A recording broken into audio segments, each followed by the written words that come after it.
안녕하세요. 사랑하는 나그네교회 교우 여러분, 그리고 그리스도인 형제 자매된 교우 여러분. 오늘은 주의 말씀을 골로새서 3장을 함께 읽어가도록 하겠습니다.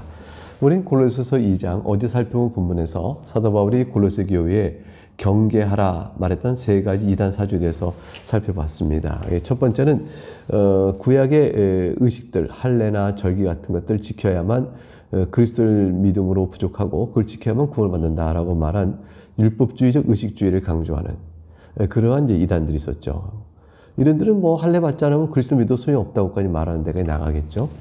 그거 말고 또한 그 하나님께 나아가서 우리가 하나님과 화목하고 구원을 받으려면 천사들을 숭배해야 된다. 천사들의 중보가 필요하다라고 말하는 일종의 신비주의 이단이 있었고요.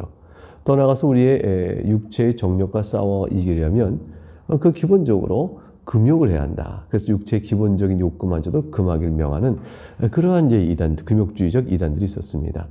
이런 것들을 다 잘못된 것이라 경계하고 난 뒤에 오늘 이제 살피는 골로새 3장에서 사도 바울은 그리스도인이 마땅히 그러면 추구하며 살아야 될 삶이 뭐냐, 그것을 이제 가르칩니다. 그것이 오늘 3장 전체 내용에 가득 차 있습니다. 1절부터 4절은 위의 것을 찾으라 이렇게 말하죠. 1절을 먼저 읽어보겠습니다. 그러므로 너희가 그리스도와 함께 다시 살리심을 받았으면 위의 것을 찾으라. 거기는 그리스도께서 하나님 우편에 앉아 계시느니라. 위에 받았으면, 그래서 받았으면이라는 말은 현재 받지 않았는데 받았다면 어떨까 하고 현실이 아닌 것을 가정하는 것이 아니고요. 받았을진데 너희가 이제 그리스도를 믿고 약속의 말씀대로 그리스도와 함께 산 자가 되지 않았느냐. 과연 그럴진데 라는 뜻이에요. 과연 그럴진데 그럼 너희가 마땅히 해야 할 바는 뭘까? 그런 새 생명 얻은 자라면 위의 것을 차지한 것이다. 하나님 우편에 그리스도께서 앉아 계신다라는 사실을 말하는 것은 그리스도께서 다시 살리심을 받아 온 우주를 다스리는 왕적 통치를 갖고 있으니 너희는 그리스도와 함께 산 자가 되었으면 그리스도의 통치, 다스림 안에 너희가 들어가려고 하는 것이다 라는 말씀을 우리에게 주고 있는 것이죠. 그러므로 너희가 과연 그리스도와 함께 다시 살리심을 받았을진데 너희의 왕인 하나님 우편에서 온 우주를 다스리시는 그리스도의 말씀대로 살아야 될 것이다. 그분을 바라보라 라는 것이죠. 2절 위의 것을 생각하고 땅의 것을 생각하지 말라. 이제 대조가 되었어요. 위의 것과 땅의 것. 위의 것은 금방 말씀드린 것처럼 그리스도의 왕권 통치를 받아 그분의 복된 말씀에 따라 살아가는 것이 위의 것을 찾는 것입니다.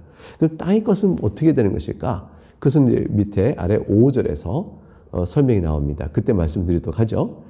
그러면 이와 같이 위의 것을 생각하고 땅의 것을 생각하지 말아야 될 것, 그것의 이유가 3절과 4절에 있는데 아주 중요한 이유가 있습니다.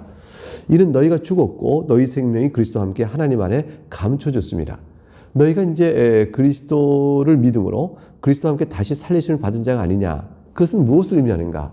그리스도와 함께 다시 살아났다는 얘기는 이전에 너희는 죽었다는 얘기입니다. 죽었다가 살아나는 것이니까요. 너희가 이미 죽었고 너희들이 땅의 것을 찾는 사람으로는 이미 죽었고 너희 생명은 그리스도와 함께 다시 살아난 것이다. 그럼 우리 다시 산 생명이 어디 있습니까? 이렇게 물으면 하나님 안에 감춰져 있다. 이 말은 뭐냐면 지금 세상이 보기에는 별 차이 없는 것처럼 보이지만 여러분은 세상 사람과 똑같이 살 자가 아닙니다. 여러분 그리스도 안에서 함께 살아나 하나님 안에 있으니 훗날 때가 되어지면 과연 여러분이 산 자임을 드러낼 것입니다. 그런데 4절이 그걸 설명하는 거예요. 우리의 생명이신 그리스도께서 나타나실 그때 너희도 그와 함께 영광 중에 나타나리라 그랬습니다. 우리의 생명은 그리스도이십니다. 이 그리스도께서 다시 나타나시면 그 안에 감춰졌던 우리의 생명이 그리스도께서 가져오시는 그 놀라운 영광과 함께 우리의 영광도 나타날 것이요 우리 생명도 나타날 것입니다. 재림 때에 볼 우리가 참된 생명의 소유자라는 사실을 그때 바라볼 텐데 그 이전이라도 말이죠. 우리가 이 땅의 삶이 다 맞춰지면 낙원에 이르러서 바로 알 수 있게 되어집니다. 과연 우리가 생명 얻은 자임을 조만간 우리가 서로 다 알지 않겠습니까? 얼마 남지 않은 인생, 이 짧은 인생길에서 우리는 곧바로 우리가 새 생명 얻은 자임을 주의 낙원에 가서 보게 될 것입니다. 5절부터 11절은 그와 같이 그리스도와 함께 다시 살리심을 받은 자가, 그 신자가 이 땅에서 버려야 할 것들, 즉 땅의 것을 찾지 말라는 말씀의 내용과 연결되는 거래요. 땅의 것을 찾지 말라라는 땅의 것이 무엇이냐? 그게 버려야 될 것입니다. 그것이 5절에 설명되어 있습니다. 그러므로 땅에 있는 지체를 죽이라. 곧 음란과 부정과 사욕과 악한 정욕과 탐심이니 탐심은 우상숭배니라 그랬습니다. 땅에 있는 지체를 죽이라. 그게 어떤 뜻인가 했더니 땅의 지체라는 것은 음란, 부정, 사욕, 악한 정욕, 탐심입니다. 사욕이라는 것은 음란과 부정은 우리가 이해하기 어렵지 않은데 사욕이라는 것은 악한 열정을 의미합니다. 로마서 1장 26절에서는 이 똑같은 단어를 부끄러운 욕심이라 이렇게 했어요. 부끄러운 욕심을 가져서 남자가 남색을 하고 이렇게 하는 것들을 얘기하고 있는 것에 나오고 있는 정상적이지 않고 절제 없는 그 무질서한 성적 욕구, 그리고 또 이제 사욕과 마찬가지죠. 그래서 데살로니가서 4장 5절에 가게 되면 이걸 세욕이라 이렇게 번역해 놨습니다. 이런 것들, 땅의 지체는 음란이요, 부정이요, 악한 정욕적 세욕이요, 부끄러운 욕심의 마음이 끌리는 것이요, 악한 정욕이요, 탐심. 이 탐심이 우상숭배라 했으니 이 모든 것들은 하나님을 바르게 섬기는 자에 합당한 일이 아닌 것을 우상숭배라는 말로 단정지어 설명하고 있습니다. 이것들을 행하면 어떻게 될까요? 6절에 하나님의 진노가 임하니라. 너희가 7절 전에 그 가운데 살 때는 그 가운데 너희도 행했다. 그러니까 너희가 어떻습니까? 이러한 땅의 지체로서 이런 것들에 끌려 하나님의 진노를 받는 자로 너희가 살았었다. 그러나 이제는 그리스도 안에 새 생명을 받은 자로 서서 이런 것들을 버리라 하고 말합니다. 구체적으로 이러한 그 잘못된 성품, 그러니까 더러운 성품이죠. 음란, 부정, 악한 세욕적 부끄러운 욕심이요, 악한 정욕의 탐심 같은 것들이 바탕이 되어져서 나오는 것들이 어떤 것일까요? 그 행실이 8절부터 9절 상반절에 이런 바탕에서 나오는 행실들을 설명해 놓았습니다. 8절 이제는 너희가 이 모든 것을 벗어버리라. 이 모든 것, 즉 행실을 말하는데 그 뒤에 나옵니다. 곧 분함과 노여움과 악의와 비방과 너희 입에 부끄러운 말이라. 너희가 서로 거짓말을 하지 말라. 이 6가지를 금할 것, 이 6가지 행실이 바로 이런 부패한 마음에서 나오는 것을 얘기했습니다. 그래서 분함이라는 것은 남을 해하고자 하는 아주 독한 마음이에요. 분하다 그럴 때는 상대방을 향하여 적대심을 갖고 그를 해하고자 하는 이게 마음의 독한 마음, 그게 분함입니다. 여기서 분함을 버리라, 또 노여움을 버리라 했어요. 노여움은 역시 다른 사람을 향해서 갖고 있는 감정적 날카로움과 대립의 마음입니다. 그것도 버리라고 그랬습니다. 악의를 버리라고 했어요. 악의는 그래서 이러한 즉 분함과 노여움이란 악한 행동을 행하고자 하는 의지, 그의 악입니다. 그것을 또 버리라고 말씀했고요. 비방입니다. 남에게 치욕을 주고 모욕을 주는 언행을 삼가라 했고요. 또 그다음에 부끄러운 말을 금하라 했어요. 입술로 범죄하는 어떤 형태의 말이든지 금하라 했고, 거짓말을 하지 말라 했습니다. 하나님을 속이지 말고 사람을 속이지 말라고 말을 했습니다. 이 모든 행실을 그치라. 땅의 것을 찾는 자의 더러운 성품에서 비롯되는 이런 행실들을 그치라. 너희가 그리스도와 함께 생명 얻은 자로 다시 살림을 받지 않았느냐. 그러면 이런 성도는, 그렇게 새 생명 얻은 자는 어떻게 살아야 될까요? 9절 하반절부터 11절까지 내용이 나오는데 옛사람과 그 행위를 벗어버리라고 되어 있죠. 10절에 새 사람을 입으라 했습니다. 이는 자기를 창조하신 이의 형상을 따라 지식에까지 새롭게 하심을 입은 자니라. 새 사람이란 중성의 은혜를 입은 자를 말합니다. 옛사람의 행위를 벗어버리고, 이 말은 그 옛사람의 행위를 벗어버리고 더욱더 견고하게 새 사람이 합당한 모습으로 성장해가며 성숙해라, 이 말이죠. 이렇게 되기 위해서 이 땅의 지체, 옛날 죽었던 생명의 본성에 따라 행한 것들을 끊어버리라고 말하는 것이죠. 그러니까 새 사람은 하나님의 형상을 회복하는 생활을 이루는 것이에요. 이와 따라서 이런 모든 일은 참 진리를 알고 우리를 새롭게 하시는 그 진리의 말씀을 인하여 더욱더 성숙하게 이루어가는 것이라 할 것입니다. 자기를 창조하신 이의 형상이라는 것은 애초에 우리가 처음 지음받았을 때, 아담과 하와가 처음 지음받았을 때 그에게 나타났던 아름다운 이제 올바른 지식이요, 의요, 거룩과 같은 것이라 볼 수가 있겠습니다. 이런 것들이 하나님의 말씀에 의해서 완전히 새로워지는 것, 그것을 이제 사도 바울이 새 사람을 입었으니 그렇게 되라고 말씀하고 있는 겁니다. 11절 이러한 일에는 헬라이나 유대이나 할레파나 무할레파나 야만이나 수구디안이나 종이나 자유이나 차별이 없다. 모든 보편적 인류가 다 옛사람으로 죽은 자이기 때문에 그리스도 안에서 저들이 새 생명을 얻으면 나가는 지향점 다 똑같은 것이죠. 오직 그리스도는 만유시요 만유 안에 계시니라. 그러니까 만유라는 것은 뭐예요? 온 우주가 그리스도 안에서 그리스도의 통치로 통일되는 것을 말하죠. 만물의 근본이시요 만물은 다 그리스도의 통치를 받고 그의 뜻대로 다스릴 받음으로 만유가 그리스도 안에서 통일되어진 것입니다. 그러니까 의식주의적 율법을 지켜서 구원에 이르는 것이 아닌 것이죠. 헬라인, 유대인, 할례파, 무할례파, 야만인, 수구디안, 종이나 자유인 차별 없이 할례 유무, 의식법 유무 상관없이 그리스도 안에서 그리스도를 믿으면 구원의 일이 이루어집니다. 12절부터 17절은 이제 이렇게 새 사람으로 되어진 자가 어떻게 구체적으로 행하면 좋을지 실천해야 될 신앙적 덕목과 또 그리스도 중심적 삶을 살 것을 이제 권면합니다. 12절 그러므로 너희는 하나님이 택하사 거룩하고 사랑받는 자처럼 긍휼과 자비와 겸손과 온유와 오래 참음을 옷 입고 라고 되어 있어요. 이 말씀 속에 담아있는 내용 하나님이 택하사 거룩하고 사랑받는 자처럼 무엇으로 옷을 입으라고요? 긍휼의 옷을 입으라 했습니다. 긍휼이란 것은 불쌍히 여기는 마음을 긍휼이라고 그러죠. 자비의 옷을 입으라고 했어요. 자비는 자격 없는 자에게 베푸는 선입니다. 은혜로 베푸는 자격 없는 자에게 은혜로 선을 베풀 때 그것을 가르쳐 자비롭다 이렇게 얘기합니다. 겸손의 옷을 입으라 해서 겸손은 자기 자신이 도덕적으로 무가치하고 무능하다라는 사실을 인정하고 겸비 낮추는 마음 그걸 겸손이라 합니다. 온유는 하나님 손길을 바라보고 하나님께서 행하신 일을 묵묵히 조용히 참아 기다리는 마음 그게 온유입니다. 오래 참음은 성급하게 또 급히 보복하지 않는 자기의 절제 그것이 바로 오래 참음입니다. 이것으로 옷을 입으라고 그랬어요.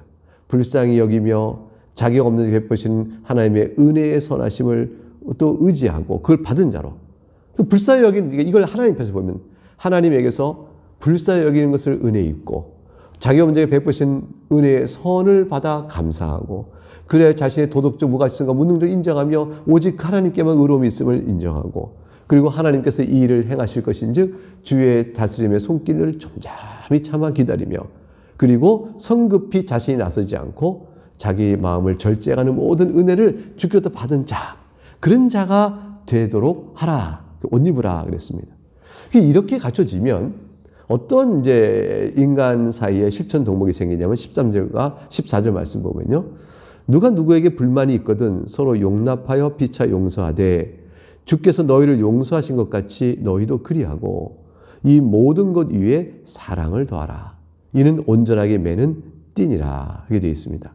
성도의 생각과 마음과 행위를 이끌며 결정하는 가장 중요한 신앙적 덕목이요 원리는 무엇일까요? 그가 과연 그리스도인답다, 그가 가장 신자답다라고 말할 만한 가장 중요한 덕목과 또 신앙의 원리는 뭘까요? 그것이 바로 한마디로 용서와 사랑입니다. 왜 그러냐면 오늘 본문에서 본 것처럼 주께서 13절에 주께서 너희를 용서하신 것 같이 너희도 그리하라. 그리하는 말은 뭐냐면 서로 용납하여 피차 용서라 된 거거든요. 그러니까 주께서 용서하신 사랑, 내가 주께로부터 용서를 받았다. 나를 사랑하셔서 용서를 베푸셨구나. 이거를 믿는다면, 그리고 이걸 확신한다면, 그럼 주께서 나를 은혜로 용서하셨다는 사실을 사랑으로 용서하셨다는 사실을 내가 믿고 있다는 것을 무엇으로 나타내 보이죠? 나 또한 서로 용납하고 피차 용서하는 그런 것으로 이것을 증거해 볼 수가 있습니다. 이 모든 것 위에 사랑을 더하라는 것은 용납하고 피차 용서하는 일은 참고 그냥 꽉꽉 누르는 것이 아니라 더 나아가 베풀어주는 사랑이에요. 그를 향한 적극적 선을 행하는 것입니다. 이게 온전하게 매는 띠라 했어요. 그러니까 그리스도의 옷을 입으라고 그랬죠. 아까 말했던 그리스도의 옷을 입어요. 긍휼과 자비와 겸손과 온유와 오래 참음에 하나님의 은혜를 입고 그리스도께서 내게 베푸신 이러한 모든 것, 그리스도께서 나를 불쌍히 여기시고 그리스도께서 나를 자비롭게 여기시고 자비로 대하시고 그리스도께서 나의 모든 잘못을 끝까지 참아 견디시고 그리고 도덕적으로 무능하고 무력한 나를 불쌍히 받아주시며 그리고 나의 모든 일을 책망하지 않으시고 온유하시며 그리고 오래 참아주시는 그리스도의 사랑을 입은 자라면 그리스도 옷 입은 그 모습으로 나 또한 긍휼과 자비와 겸손과 온유와 오래 참음의 성품을 나타내야 하는데 그런 것들을 나타내는 것을 꽁꽁꽁 묶어서 흔들림 없이 꽉 잡아주는 게 무엇일까? 그게 바로 사랑이라는 것입니다. 그리스도의 옷을 묶는 띠라는 것입니다. 그래서 성도의 성도다움은 그가 과연 하나님의 은혜를 아는 자인가? 그거는 바로 용서를 아는 자인가? 그래서 용서의 사랑을 아는 자인가? 라는 것이 그걸 통해서 자기 또한 그런 데에 성도의 성도 아름다움이 있다고 오늘 본문의 말씀 사도 바울이 골로새 교회에 가르칩니다. 그렇게 하게 될 때 15절에 오직 평강과 감사로 살아가라 라는 말씀이 주어집니다. 15절 볼까요? 그리스도의 평강이 너희 마음을 주장하게 하라. 너희는 평강을 위하여 한 몸으로 부르심을 받았나니 너희는 또한 감사하는 자가 되라. 사랑을 하면 그러면 그리스도의 평강으로 가득 차게 되어집니다. 신비롭죠. 용서의 사랑을 받았으므로 그 용서의 사랑을 또한 베푸는 실행을 하면 마음의 평강이 주어지는데 그렇지 아니하면 평강을 얻게 된다는 것이에요. 그리스도의 평강이 너희 마음을 주장하게 하라 그랬습니다. 왜냐하면 용서의 사랑을 받았으면 아는 자는 하나님과 자신이 화목하게 된 상태라는 것을 알게 되거든요. 그러니까 심령 속에 평안함이 있게 되어집니다.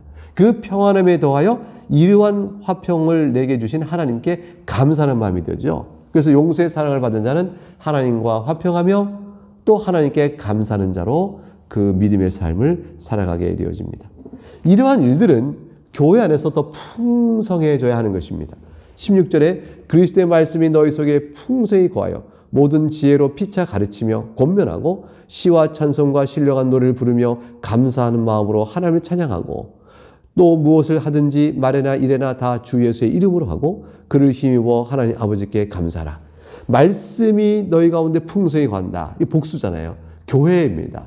교회가 말씀을 가르치고 그 말씀 속에 담겨있는 풍성한 은혜가 가득하고 모든 지혜로 피차 가르치고 권면하는 아름다운 성도의 교통이 있고 시와 찬송과 신령한 노래를 함께 하나님께 예배하며 그 모든 예배를 오직 감사한 마음으로 하나님께 내어드릴 때 무엇을 하든지 말이나 일에나 다 주 예수의 이름으로 하는 아름다운 모습. 주 예수의 이름으로 한다는 것은 주님의 능력을 힘입어한다는 거죠.